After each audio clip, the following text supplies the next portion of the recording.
Hello, bachcho. Let's read the question. When the light of frequency 2V0, where V0 is a threshold frequency, is incident on a metal plate, the maximum velocity of the electrons emitted is V1.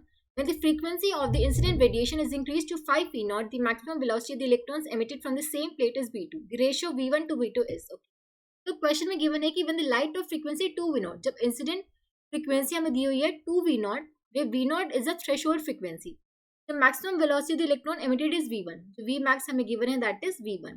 अब देखो using photo electric effect equation हम लिख सकते हैं energy of the instant light minus जो work function होगा H V naught would be equals to maximum kinetic energy of the emitted photo electron. ठीक है, तो हो जाएगा एच इंटू में 2V0 minus H V naught would be equals to half mv1 square. ठीक है, तो ये आ जाएगा H V naught would be equals to half mv square. ठीक है, ये फर्स्ट इक्वेशन हो जाएगी।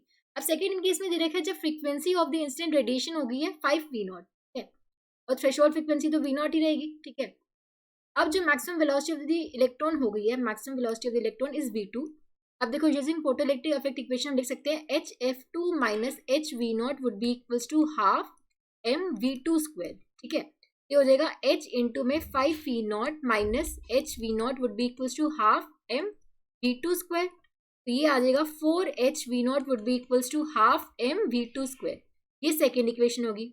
अब फर्स्ट को सेकंड से डिवाइड कर दो तो ये आ जाएगा H V naught by 4HV0 would be equals to half mv1 square divide by half mv2 square. ठीक है, HV0 से HV0 कैंसिल, हाफ m से हाफ कैंसिल, ये आ जाएगा 1/4 would be equals to V1 square divide by V2 square. तो ये आ जाएगा V1 by V2 would be equals to 1/2, यानी कि V1 ratio V2 would be equals to 1:2, जो कि हम देख सकते हैं किसमें गिवन ऑप्शन 3 में। Option 3 would be the correct answer।